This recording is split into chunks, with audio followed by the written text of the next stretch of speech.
दोस्तों आज की इस वीडियो में हम भारत में अपनी विशाल सल्तनत कायम करने वाले उन मुगल बादशाहों के अंतिम समय और उनकी मृत्यु के बारे में जानेंगे। हम जानेंगे कि आखिर इतने विशाल सेनाओं वाले इन बादशाहों को आखिर किसने और कैसे मारा। दोस्तों इस वीडियो में हम अलाउद्दीन खिलजी से लेकर औरंगजेब, अकबर और बाबर की मौत से जुड़े राज से पर्दा उठाएंगे। साथ ही हम आपको यह भी बताएंगे कि इन मुगल सुल्तानों की कब्र आज कहां है और किस हालत में है। उम्मीद है आप इस वीडियो को लाइक जरूर करेंगे। तो चलिए शुरू करते हैं। अलाउद्दीन खिलजी की कब्र। दिल्ली से लेकर संपूर्ण भारत में अपनी विशाल सेनाओं को दौड़ाने वाले अलाउद्दीन खिलजी का जन्म अफगानिस्तान के जाबुल प्रांत में हुआ था। बचपन में ही पिता के गुजर जाने के बाद अलाउद्दीन खिलजी के चाचा जलालुद्दीन खिलजी ने ही उसे पाल पोसकर बड़ा किया। उसके चाचा दिल्ली के सुल्तान थे। उसने अपने प्यारे भतीजे अलाउद्दीन को अपनी सेना का कमांडर भी बनाया और अपनी बेटी का निकाह भी उससे करवाया। अलाउद्दीन ने भी अपने चाचा का दिल जीतने के लिए दिल्ली के आसपास के हिंदू राज्यों पर भयानक धावे बोले। इन धावों से अलाउद्दीन को बेशुमार खजाना मिला। इस खजाने से उसने अपनी विशाल सेना का निर्माण किया। अपने इसी विशाल लश्कर के साथ उसने देवगिरी के यादवों के राज्यों पर चढ़ाई की। बेशक देवगिरी से अलाउद्दीन को अपार खजाना हाथ लगा। हजारों हाथी घोड़े, हीरे, मानक और गुलामों के साथ अलाउद्दीन पुनः दिल्ली की तरफ बढ़ा। इन जीतों से अलाउद्दीन की चाह बढ़ती चली गई। अब वह दिल्ली की सत्ता पाने की फिराक में लग गया।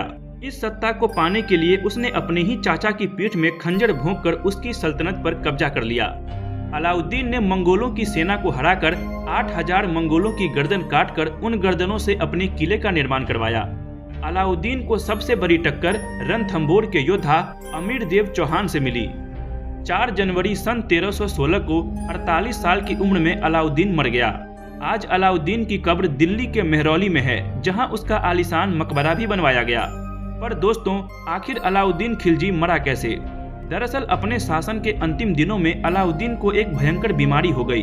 उसकी पूरी त्वचा काली पड़ गई थी, जिससे उसके पूरे शरीर में भयंकर दर्द के अंगार फूट पड़े। इस दर्द ने उसे इस कदर मौत दी कि उसके मंत्रियों तक ने जहर के डर से उसे हाथ तक नहीं लगाया।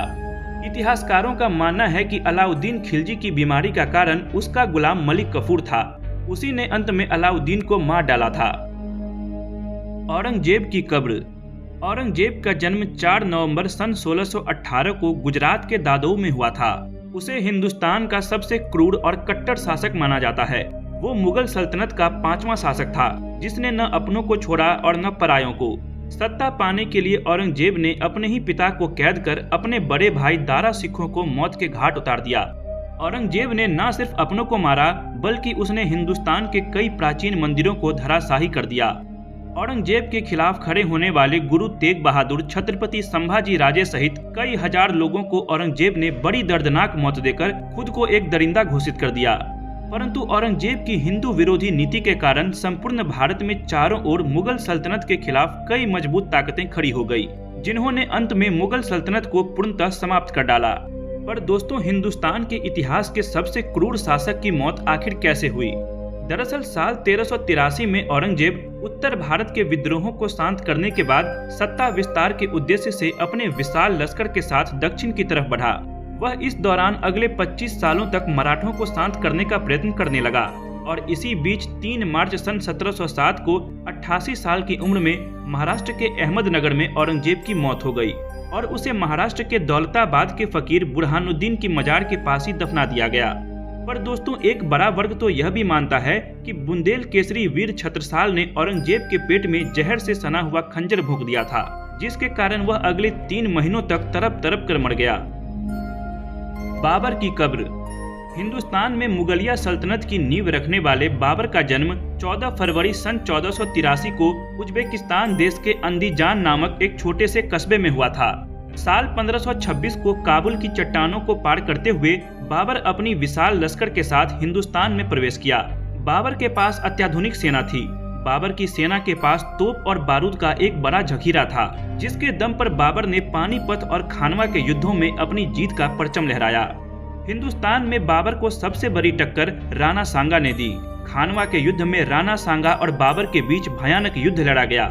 राणा से जीत के बाद 28 मार्च सन 1528 को बाबर अयोध्या नगरी आया, जहां उसने प्रभु श्री राम के पावन मंदिर को अपवित्र कर दिया। यहीं से उसने आगरा में अपनी सेना का अंतिम पड़ाव डाला। 26 दिसंबर सन 1530 को आगरा में बाबर मर गया। बाबर की इच्छा थी कि उसे काबुल में दफनाया जाए। इस कारण पहले तो उसके शव को आगरा में दफनाया गया, बाद में उसकी अस्थियों को काबुल में दफना दिया गया। अफगानिस्तान के काबुल में आज भी बाबर का आलीशान मकबरा बना हुआ है। बाबर को उज्बेकिस्तान में राष्ट्रीय नायक माना जाता है। वहाँ के लोग उसके सम्मान में सर झुकाते हैं। अकबर की कब्र। साल 1605 ईस्वी में अकबर की मौत हो गई। उसे आगरा के निकट सिकंदरा में दफनाया गया। पर अकबर की मौत आखिर हुई कैसे? आखिर कौन है अकबर की मौत का जिम्मेदार? दरअसल अकबर की मौत अक्टूबर सन 1605 में उस समय हुई जब अकबर को पेचिश नामक एक भयंकर बीमारी हो गई, जिसका उसे इलाज भी नहीं मिल सका। दूसरी ओर उसका चहेता बेटा सलीम राज सत्ता पाने के लिए तरह तरह के षड्यंत्र रचने लगा। उसने अपने भाइयों से लेकर अकबर के कई विश्वास पात्रों को मरवाने की कई कोशिशें कर डाली। अपने लाडले बेटे की इन करतूतों और पेचिश की बीमारी ने अकबर को तरपा तरपा कर मार डाला। 63 साल की उम्र में मरे अकबर को आगरा के निकट सिकंदरा में दफना दिया गया, जहां उसका आलीशान मकबरा भी बनवाया गया, जो आज कुछ ऐसा दिखता है। इतिहासकार मानते हैं कि अकबर की मौत का जिम्मेदार अकबर का बेटा सलीम ही था, जो अकबर के बाद जहांगीर के नाम से मुगल सल्तनत का अगला बादशाह बना। तो धन्यवाद दोस्तों। अगर आप किसी और सुल्तान या बादशाह के अंतिम समय, मृत्यु और उनकी कब्र के बारे में जानना चाहते हैं तो कमेंट बॉक्स में जरूर बताइएगा। मिलते हैं आपसे अगली वीडियो में। धन्यवाद।